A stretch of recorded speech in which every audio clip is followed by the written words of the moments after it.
Welcome back to the Arbitrage.Run show with Donkey Teeth and Kevin from Arbitrage Racing. What's happening, Kevin? Hey, Donkey. How you doing, man? I'm good. I am. It's Thanksgiving week. We got the Metaverse Cup going on. Wales tied up with the U.S. I know you don't know how to feel about it, but I'm excited. Yeah, it was a roller coaster of emotions. I guess a tie, in a way, was the best thing, right? It lets me delay how I wanna feel. So now both sides of me can be half happy. Yeah, we're still alive. We are alive. So we got a special guest coming on again this week. So this is my last episode before I leave and go into a cave and meditate for a month. So I'm going to be gone, guys. But you're not going to miss me because you're going to have this guy, Souls Vanish, from Two Fools and Their Moulah. He's going to fill in for me along with Keith, who was on a couple weeks ago. What's happening, Souls? Yeah, that is up. Thanks for having me. Thanks for coming on. As Facundo said in his when he dropped into that voice chat on Zed General yesterday, you're one of his favorite players in Zed. How does it feel? I mean, listen, I was smiling when I was happy when he came in. There was only a few of us in the Zed General voice chat. Like, it's dangerous, right, to wade into those waters, and then to have him come in and then drop that little bit. Made my night. Wait, did he give like a power ranking, or how did this come out? I totally missed this. Oh, he just dropped in and he listened for a little while, right? And he said, I'm listening to feedback, as we were all kind of discussing when they dropped that announcement with the guide, right? The info in the guide. And then he said he came in to listen to feedback and to tell me that I'm one of his favorite. He may have even said favorite. It might not have even been one of. I don't know. I don't know. But favorite Zed players. Wow. All right. Well, now we got to step our game up, Donkey. Yeah. Where are we on the power rankings? Yeah. They may not like us too much, to be honest. So Souls, yeah, thanks for coming on, man, and thanks for filling in for me while I'm away. Want to give everybody a little bit of background on you before we dive into some talk about Metaverse Cup and how everything's going, how WAGMI is kicking everybody's butts with Serbia, and then talk a little bit about the class system. Some people were confused about how horse level and Evo are being assigned and what exactly they mean. So we'll go over that. And then we want to talk about a few things that we've talked about on previous shows with you and get your take on it, since you are one of the brightest and best minds in ZED.run. So let's dive in on your intro here, Souls. When did you get into Zed? How long have you been in, and who are you? Yeah, so I co-own Two Fools and Their Moulah with my brother, Vinny. We got in March of 2021. So like just before the big, like one of the big pushes. And yeah, kind of once we started racing and won some races with like everybody, right? Like donkey horses to begin with. No offense to you, Donkey, but we were hooked. Like, that was it. You're kind of burying the lead there, right? With your running with donkey horses when y'all pulled Moulah. Yeah, that is true. I mean, then to get in the odds in the odds are then to get Moulah on a drop for $150, like it's pretty much the Zed lottery, like was hit, right? It's hard to do. I mean, you can't do any better on that, I would think, for $150. So yeah, that was the dream right there. And obviously, yeah, at that point, like it was amazing. Yeah, we've said it before, but the game like really changes when you get that first good horse. Zed just takes on a new shape. Yeah, that's for sure. Like, what's your feeling on the current state of the game and also the update that's coming? How are you feeling about Zed right now? I know a lot of people aren't happy with where things are. What do you feel?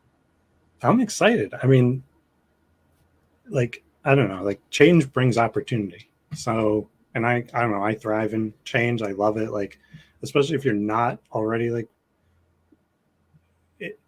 at the top, like this is your opportunity to maybe make those moves, right? And take your shots. And I don't know, I just like whenever there's change, there's always that opportunity to like solve the puzzle first and figure it out. And You know, try to really like,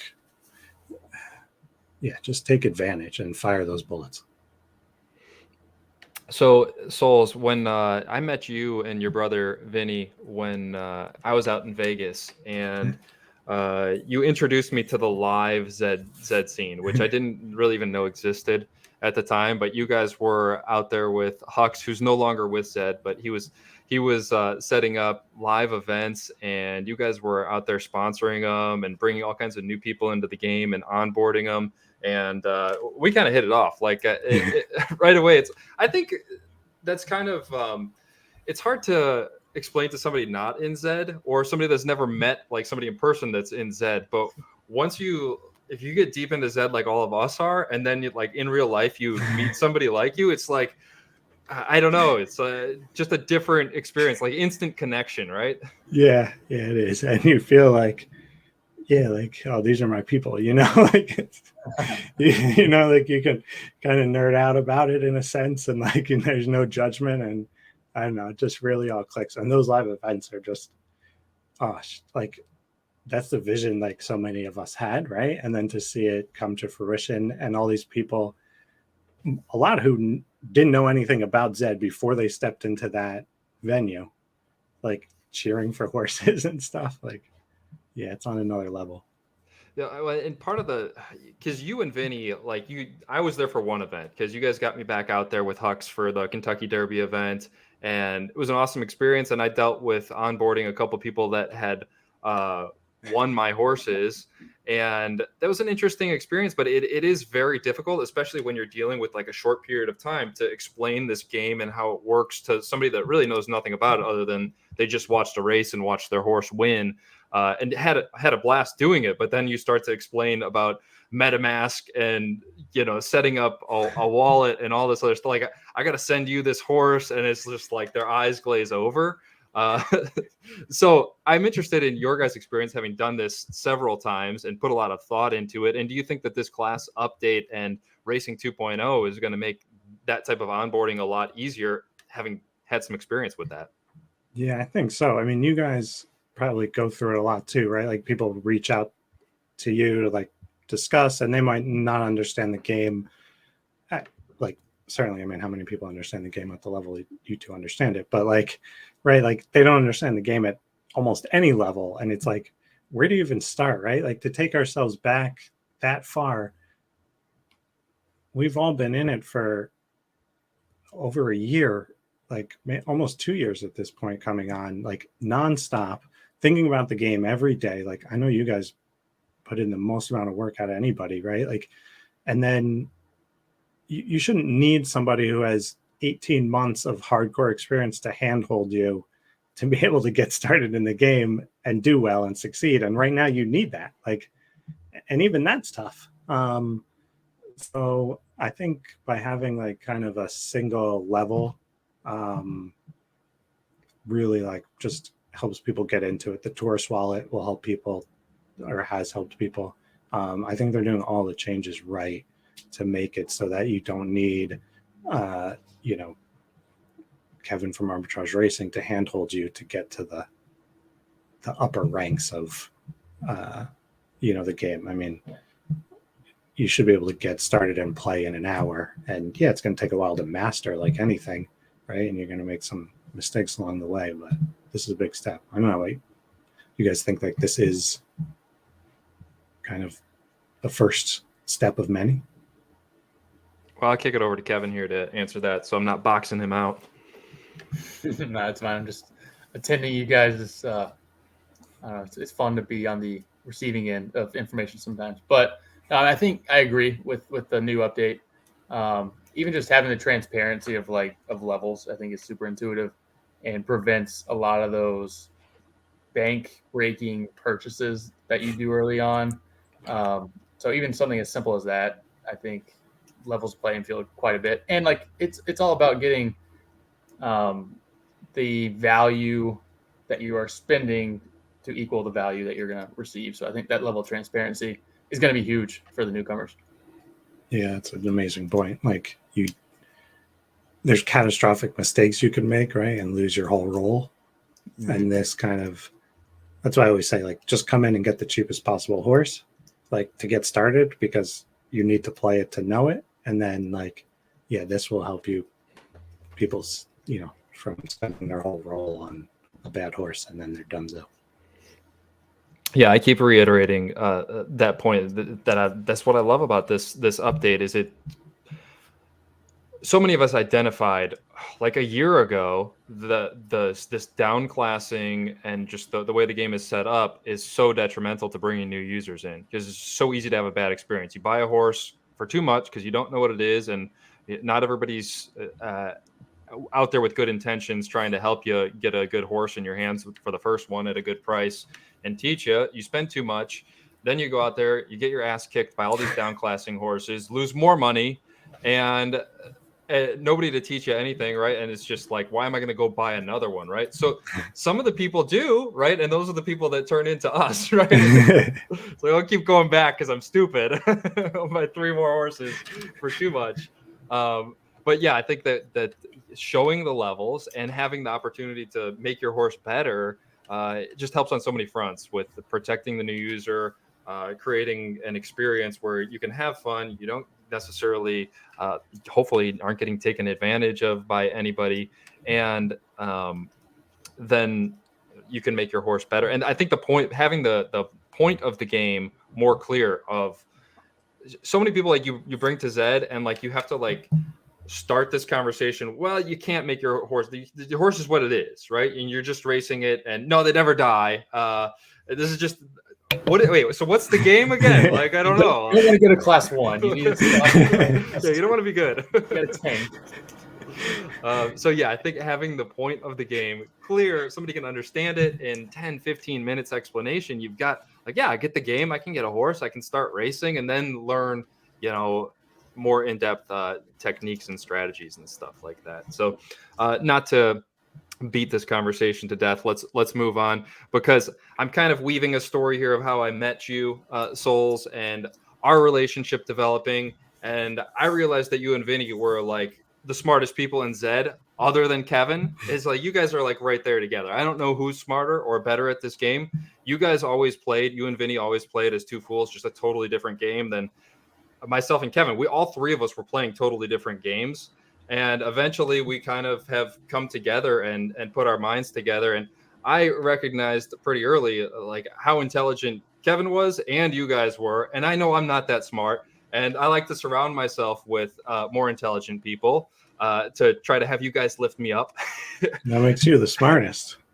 Well, I don't know about that. Far from it. But anyway, I've roped you guys into coming onto the arbitrage team with me.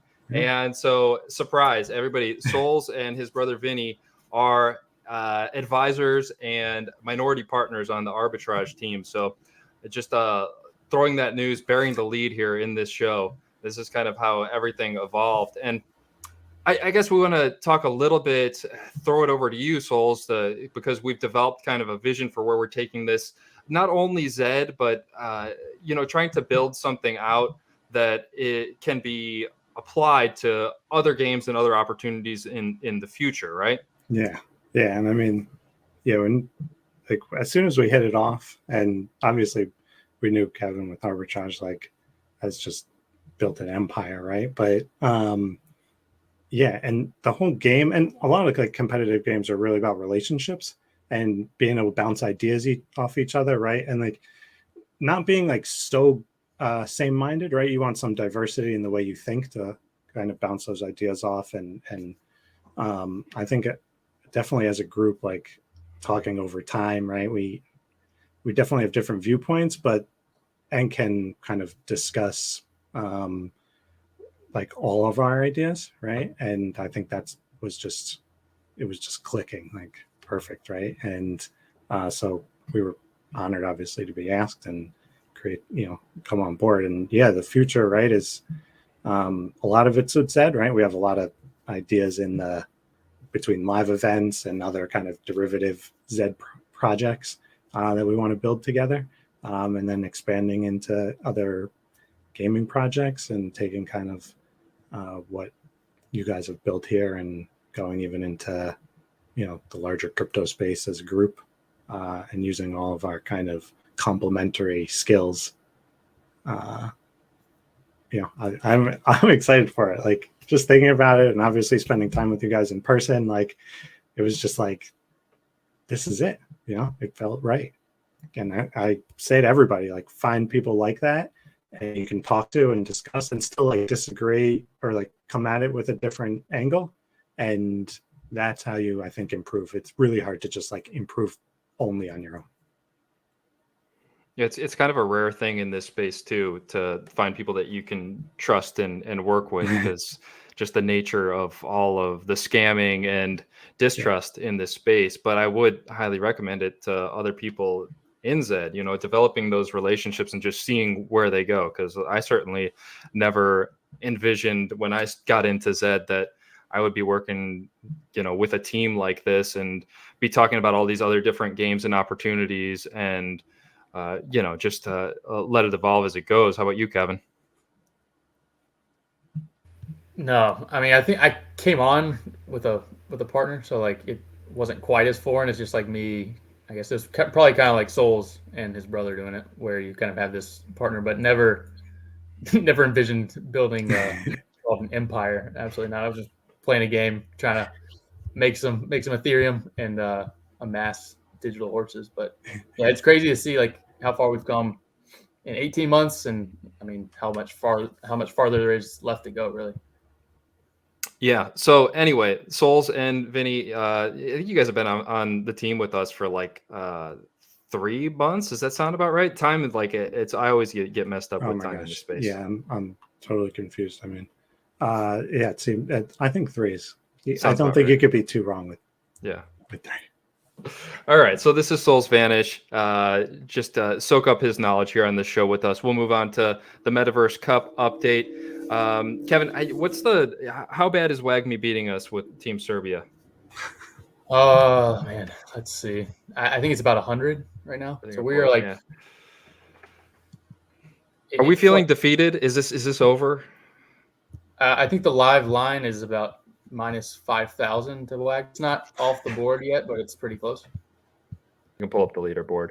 So yeah, Serbia is kicking butt. It just seems like anytime we gain ground on them, they just they kick it into another gear, right? Yeah, they're like steadily getting, I'd say, like 40 more a day. So this is one of those things you can kind of extrapolate it out. Like we're 3 days in, but it's pretty much we've been racing as much as we can. So unless they just slip entirely, it should just keep widening, you'd imagine. Yeah, it's not pulling up the leaderboard for me.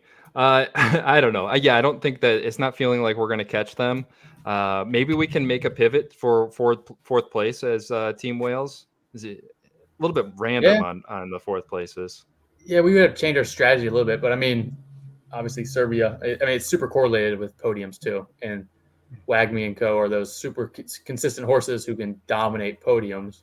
So they're also going to have a ton of fourths. So you can't win both. I'm looking at it now. They have 175 fourths.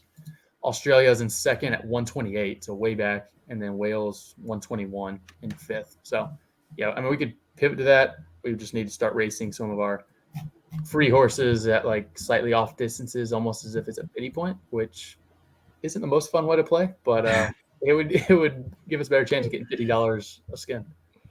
Yeah, we've got 9 of those. So, yeah. It would help our expense of all these skins that we bought. That's right. Another thing, I mean, maybe they can pull off the upset. I mean, they already somewhat did, tying USA. So we are rooting heavily against Serbia. Go Switzerland. And I think they're in a very similar situation where they're basically a toss-up for that second spot, because that would help a ton, obviously. We're pretty well suited if Wales can advance to win that speed trial knockout round stage, which is worth more money than this current stage. That really suits our stable of some variance mixed with base ability and distance preference better than a podium heavy one. So they need to advance though. Right. If if this next game goes poorly, then hit us up. We're open to offers. We can take our talents to another country potentially. Yeah, hit me up, not Donkey. Donkey will be meditating. Right. Yes. Yeah. And I should make that clear. Actually, I'm not ignoring you. Is there a way to get like a Discord like auto message when people message me and tell them go bother Kevin? Oh, that's true. A little out of office, just Yeah. give a little. You get a little Zen Buddha that just replies. Yeah, hopefully I don't have to. I'm probably gonna have like 100 angry people leaving me messages. Yeah, just have them forward it straight to my Discord. There's yeah. got to be some way, right? Like we do with I'll take a emails. look. Yeah, there's not a whole lot else to talk about here with the Metaverse Cup. It's the Serbia show so far. The individuals are shaping up. Don't forget, there's individual most podiums across the entire thing, most wins, and was there another one? Was it? There's not most fourth places. What's the new Young Racer one? Yes, most podiums for a horse bred after the 16th of November. So keep cracking away at those. But it has been fun, and it's just a totally different game, and cool to see Zed put those leaderboards up there. They looked nice and clean once they started working. Didn't you think, Souls? Yeah, I mean, like to not like be like, oh, please go to this third party site. Like, no offense to third parties, it's great, and it's great to give them, like it'd be cool if all the sites had their own leaderboards too, because they kind of add different stuff. But yeah, it's pretty nice to just be able to click right on Zed and see the leaderboard. That's just that's such an underrated addition that we take it for granted now that it's here because it arguably should have been here the whole time. But from where they were to tracking this tournament, which is the most complex logic of tracking there could be, like attaching a skin to like the time that ran the podium, the individual, all that stuff is really good to see. And I think that kind of shows what they're building on the back site perspective. Yeah. And I will say, if you're like at the cut line for some of the individual horse ones, like don't give up, because some people may sell the skin or trade it to a different horse or something, and some of those might fall out. So yeah, you're going to see a ton of like, especially with individual. I find myself falling into this trap, so I assume others will as well. But like, we have skins on horses, and the skins are not going to advance, and you're just inherently going to forget. Like, oh well, I put this on Cameroon, and they're not going to advance, and they're not going to race the horse. But that horse may have been in contention for an individual, and you kind of let off the gas on the grind. So I'm sure that's going to happen to some, and they are paying out a lot of individual spots. So keep on the grind at least until there's like a week left, and then you can kind of connect the dots. Yeah, it's a marathon, not a sprint, as they say. Why Wagner's doing so well, right? Okay. You need the users to stack their races. I don't know if it'll do any good. But one thing I saw, not to get too off track on this, but I think as they do these, you're going to see them get better and better. And the big knock right now is obviously like we're 3 days into a 13-day event, and we know who's going to win, right? Like unless there's a massive, I don't know, internet outage wherever Wagner is. But I think it was Poseidon mentioned it, where they could recreate the same environment, but every day a country faces off against a different country, and you have the same scoring where it's just head to head. And if you win that matchup, you get 2 points. If you don't win, you get 0. And it's just a 12-day like group stage, and whoever gets the most head-to-head points wins the round. Or maybe you can turn it into a bracket like that. But something like that, I think, would be in the future, and something super fresh, and like every day would be a new grind, rather than like just knowing the outcome at this point. So I like that idea a lot. I think it just shows not necessarily that's the best way, but different levers they can pull, different options they can give us in that tournament format, and things they can track with this new leaderboard capability. Yeah, well, I think you hit it on the head. Like, just getting this leaderboard functionality, tracking horses with skins and double points for paids and stuff is a huge win. But yeah, like if it were the second half of it, suddenly a win is worth 10x points, kind of like Double Jeopardy, where everybody's still in it, kind of a thing. Then yeah, even something as simple as that. Like, I didn't expect them to get something like that programmed in on the first run, but so much potential. Any other thoughts on Metaverse Cup, Souls? No, I mean, and that's a good point on the leaderboard, right? Like, you just see them constantly doing these things that are like a little bit behind the scenes, right? To build infrastructure for like to just go wild. So we're going to talk a little bit now about the Evo and level confusion. There's a lot of people were confused. Even some people that did the demo and play test still didn't understand like how levels and Evo were going to be functioning post update. And I know you said that you were in that voice chat yesterday, Souls, and Facundo went through Discord. And as I've said in the past, like, go through and search Facundo's name in Zed General and Ryan and just read all the comments, because there's so much important information that gets put out in that kind of form versus like an official release. Like, it's important to read that kind of stuff if you're deep in this game. But people were confused about how levels are being assigned out of the gates once this update launches, and how Evo is being assigned out of the gates. And I think, Souls, you had kind of a light bulb go on when Facundo was putting the information out there yesterday. You want to kind of give your understanding of how this is going to work? Yeah. So I think what it is, like, once you get it, like, you get it in a sense, right? So every horse, once it races, will get a starting level and an Evo. So the Evo is like the highest level that it can get to, or corresponding to like the high max level. It's the horse max level, and there is like a chart that will say that. And We'll get what your yeah, exactly. And what your Evo is based on your breed type. And it's a range based on your breed type. So for all Genesis, you'll be the highest it can be. So all Genesis will be able to get up to the max level of 700. And it kind of drops down a little bit. The range falls lower and lower down to Pacer, where it's 1 to 3. So the highest a Pacer can get is max level 300. And then those levels correspond to what class you're in. And whatever level you're at corresponds to what class you're in. And each class has a max level also. And as you kind of level up, you'll get to the top of the class, and then you'll have the option to go up in class and continue to increase your level. I think one of the interesting parts is, if we look at, say, Pacers, they can go from Evo 1 to 3. How is it determined? My Pacer, if I just breed it, I race the first race, and it gives me, once I race that first race, it'll present me with the level and the Evo. How does it determine if it's a 1 or a 3? And he did make clarification. It's not random. It's based on how good your horse is, essentially, right? The underlying DNA that it has. And the starting level will determine your max Evo. So if you start in the 0 to 99 range, your Evo would be 1. If you start in the 100 to 200 range, or 199 range, I guess, you'd be an Evo 2, and 200 to 300, you'd be the Evo 3 for Pacer.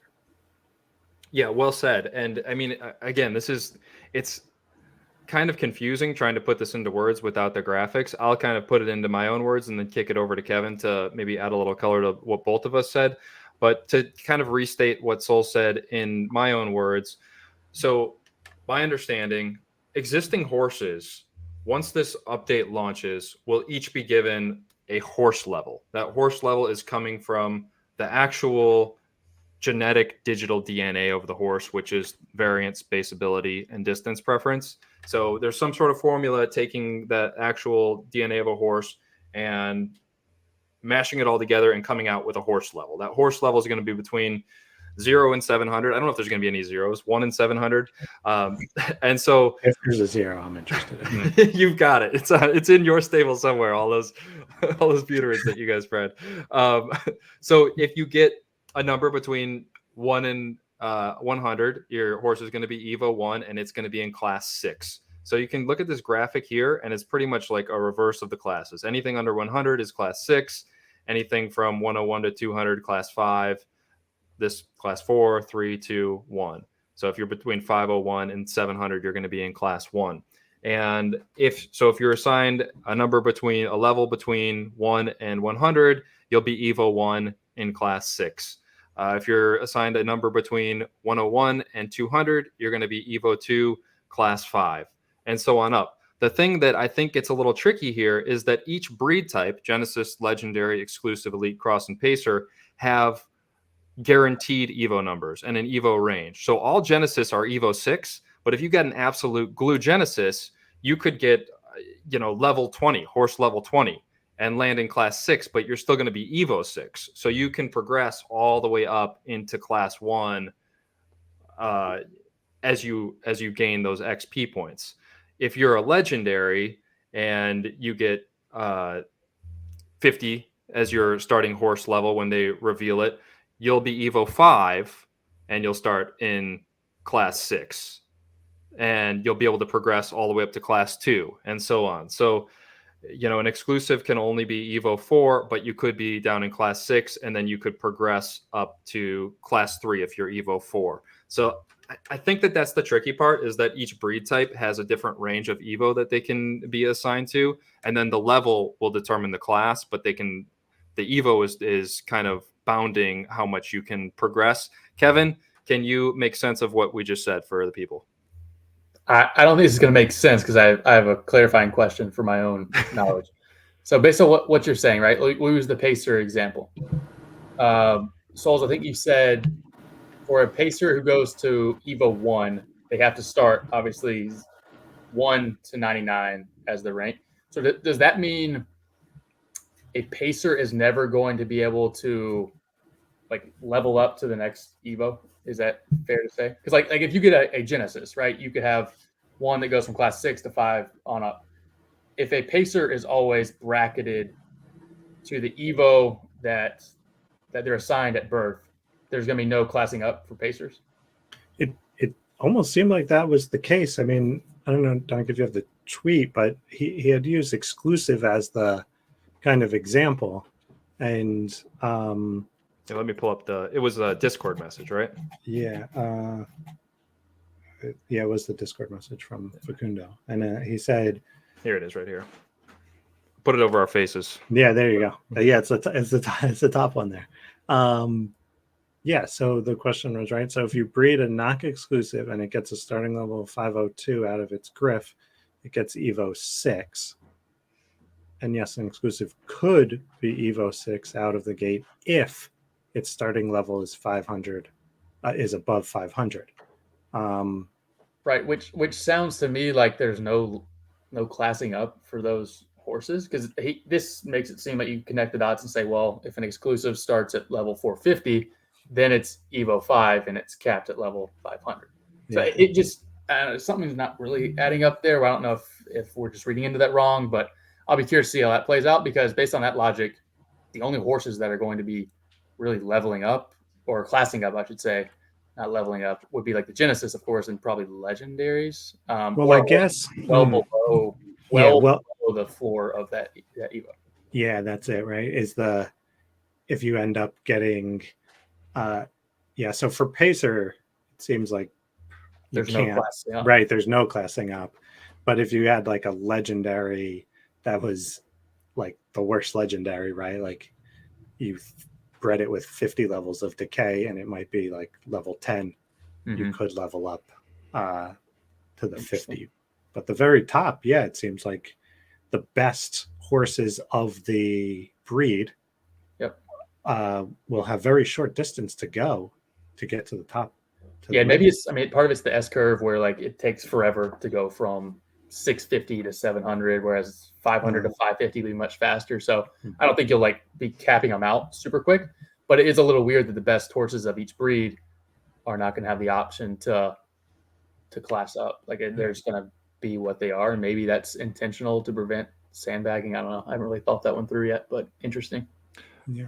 Well, I mean, I think a lot of this is unclear, and it would be awesome to get Facundo and Ryan on the show, or on any show, to kind of clarify some of these questions publicly for everybody, because it is unclear.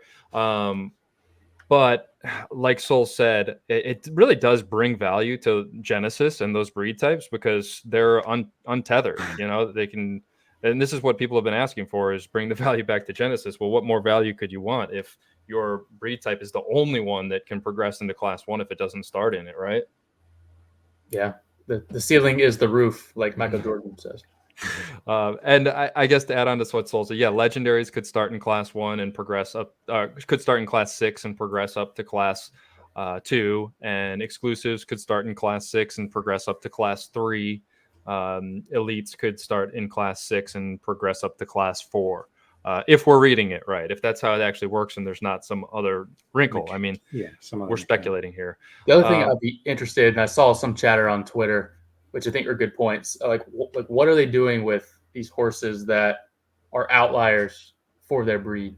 And they're clearly a pacer that's running at a 450, or they're running as well as an exclusive would be, because they're pretty much hard capped at 300 here. So I'll be curious to see, do they just start at 300 and they just live their life as a maxed out Evo 3, or like what do they do with that? So I guess we'll see. Yeah. I mean, it's an interesting question. I saw Shady Lane from the Zedge asked that question in that chat last night with Facundo, and Facundo responded and said, I expected tool creators to have this question, and we have a solution to it, and I'm hoping to share that solution before launch. I don't know what the holdup is in just telling us, but they've also said they're not going to nerf horses, right? So if like there's a horse that's obviously really good, and they're not going to be nerfing it, then I mean, I don't know, connect the dots, right? Yeah. I'm glad they're thinking about it, right? That means they have the right people in the room. All you can ask is they know the risk, and then they make a decision based off that, understanding the game, which I think we're to the point they do. Yeah, it feels right. Souls, what was this other Facundo quote that you had me pull up here? I think it was just hilarious and true. I mean, he says, "Can you tell me what to buy?" And he says, "Glue for his wig because it's going to blow his mind." Essentially, like, take that, jabroni. Classic. I love Facundo. I mean, so good. Anything else here on this topic, guys, before we move on? No. We've talked quite a bit about breeding, Souls, because you and Vinny are deep into breeding. Can you share your views on some of the differences between distance preference, variance, and baseability, and how they're being passed down to offspring post update in what people are calling breeding 2.0? Yeah, I mean, I think from a high level, like if you're doing the breeding, well, one, I'll say, like, if you're a smaller stable or whatever, like, look to, or don't have as much time, I'll say more casual stable, like look to the people who spend a ton of time in the game, right? They're creating the tools, like, and just thinking, you guys think about Zed 24/7, you're always talking about it, right? Like Dan Shans, like people who are creating tools and always on ZLead and various places, ZSim too, like thinking about it, like leverage that, right? They know what's kind of out there, and they have a great idea for their stable and can point you in the right direction, and just trust in them in a sense. Like if you don't trust somebody enough to like just give them what your budget is and say, hey, can I have the, do a little research and say, I'm looking for a sprinter, like, are these 3 available in my budget or whatever it is? Like, you just have to trust find the people you trust and go to them with it, and leverage. There's a lot of stuff that the large stables have. It's just, that's how the game is, right? We have access to all the tools. We pay for all the subscriptions, like use it. So I will say, but from breeding standpoint, the easiest way to look at it is certainly kind of what Keith had brought up, 2 weeks ago or so, is you look at the speed and the variance and kind of use that as your benchmark. But I think getting deeper into it, it's my belief that, and I think it's kind of common now, that variance is very difficult to pass on. I also think that the severity of distance preference is very difficult to pass on, kind of at the same level as variance. And that's part of why we don't see those like really strong 2,600 horses yet. And the strong 2,600 horses we see are much more base ability and variance type horses that probably perform well almost anywhere on that end of the spectrum. So I would say certainly base ability seems to be the strongest trait that passes on to offspring, and then variance and distance preference could be about equal at much harder, much less degree to pass that on. Yeah, so you and I were talking about this on just a random call that we had, that we just ended up talking about this for a long time, because Kevin, you and I, we had this debate with Keith and Jack and Galactic for a while about how distance preference is being passed down, and Jack was convinced that it was just the average of the two parents, right? If you got two Genesis parents and you breed them together, you're going to get like exactly the average, which just didn't make sense, but so many of them seemed like it was hard to find true outliers to that, right? Yeah, it's tough. I mean, I think it's like Souls is onto something where it's if you have like two extreme high DPs, it's not gonna hit You're not that going to have extreme that, yeah. scenario as much, but it is going to match their DP. So it's like it's not always the exact average. I feel pretty confident it's not that, right? Otherwise, you would just hit Artois with Ready Set Boom every single time, and you would have a killer. That's just not the case, assuming you get the Artois pool, of course. But it is weird because you don't ever see like a sprinter and a marathoner produce a true sprinter. So it's not like it's the spectrum. So it is almost like it's an average, but then it's weighted at the poles to where it just can't get as extreme of an outcome. So I don't know. It's an interesting formula for sure. Yeah, once you kind of described it to me like Souls, it was like that. Yeah, that makes a lot of sense. You're losing if distance preference is this linear trait. Oh, my light just went off. Sorry, guys. If distance preference is this linear trait and it's like 0 to 100 in each direction, 0 to negative 100, and it's like base ability, like we see we're losing a certain degree of base ability in each breed. Yeah, distance preference is similar, and same with variance. Like there's degradation with each breed that you have. So yeah, when you breed those two 2600 horses, we had the Ready Set Boom Rendezvous Peak breed, right? It was hard to tell because the horse stunk, right? But it wasn't like a 2600 monster, right, Kevin? Yeah, and I think there's been two of those. One was a good horse, but yeah, it wasn't. I mean, as good at 2600 as some of the 1.0 marathon beasts. So it is weird because you're not going to get any two more marathon based Genesis than Rendezvous and Ready Set Boom. So it is weird. Yeah, and I think its best distance will still be probably 24, 26, right, for it as a horse, because it will still have a relative to the other things probably for most horses, right? Rendezvous Peak and Ready Set Boom is maybe a smaller exception because they also have a lot of BA. But for most of the horses that people are breeding that are heavy distance preference, it just has so much more compared to their base ability that that will still shine through relative. But I think that at least at the top level, it just can't be the average, or we'd see these absolute killers. Yeah, or ones that they're just true specialists at 26. Like right now, the best true marathoner in 2.0 is probably Felicity, right? From is that Grandeur and Figured It Out? Yeah, it's that pair that hits every time. Which is it's a good combo, but even that horse isn't like it will outflame the marathon beast at 22, but never outflame them at 26, which tells you that's not winning on marathon distance preference. So that's kind of like what you were saying, Souls. They're winning on a combination of other things, but that's the best one we've seen out of I don't know how many tens of thousands of 2.0 breeds we've had, bashing these distance preference beasts together over and over again. So it is interesting. We haven't seen at least one kind of hit that true ceiling. Yeah, like really hard, right? And when you can go through the volatile artists, the happy joys, wavelengths, moulahs, right, and find the ones that are like when you look at the Grandeurs, Breathless, Ready Set Booms, they do have a lot of BA, so like they're still going to be, like you said, really strong in that 2200 area when they get that BA or the variance.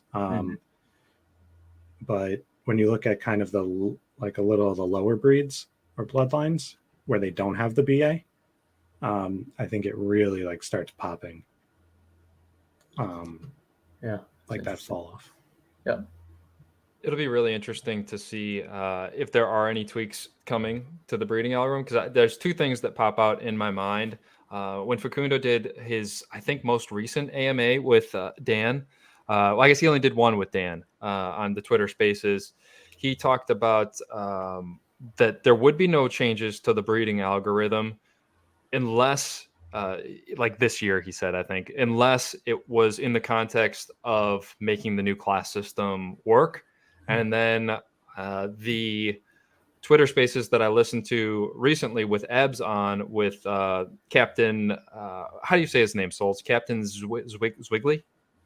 I mean, I listened to it on the podcast, but yeah. Coffee with Captain. Coffee with Captain. Ebbs talked something like very like obscurely about breeding catalysts, and it wasn't the John Lee breeding catalyst. It didn't seem. I don't know. So I'm curious to see when this update comes out if there is some tweaks to the breeding algorithm, because it could definitely be better. And I've always looked at it as a work in progress. So interesting conversation. We had more that we wanted to talk to you about, Souls, but hopefully you and Kevin can hit on some of this stuff while I'm away. We were going to talk about potential game modes, because when we were hanging out together, you and I talked about some fun game modes, and you had some good ideas, and I'm sure Kevin does too as a gamer. And we were going to talk about what we talked about with Keith, potentially how they're going to apply a leveling if it's just going to be debaseability and variance. I was curious to hear your thoughts on that, but we'll tease that for next time that you're on with just Kevin. I'm hoping that while I'm away, guys, you can do like a segment for Donkey, like, so I can go back and watch it. Like, here's what you missed since the last show. And that'll make life a lot easier for me if I can just listen to you guys talk for a little bit and just download what into my mind. And I'm hoping that the update is out before I'm back, which is going to be right around Christmas. So the first show after Christmas, I'll be back with Kevin. But any last words here, Souls? No, listen, it's awesome to be on. Awesome to be, I get to talk with you guys whenever I want and pick your brains. It's like heaven. Yeah, it's mostly the opposite. Us picking Kevin's brain and me picking your brain. All right, guys, let's wrap it up here. It was a blast. Follow Kevin out on Twitter at Arbitrage.Run. I'm at ZED.run. Souls, are you just at Souls Vanish on Twitter? Yeah, we're at 2 Fools Their Moulah with the number 2. Awesome. Cool, guys. It was a blast, and good luck out there in the Metaverse Cup. Hopefully we see this Racing 2.0 update sooner than later. Yeah. Later.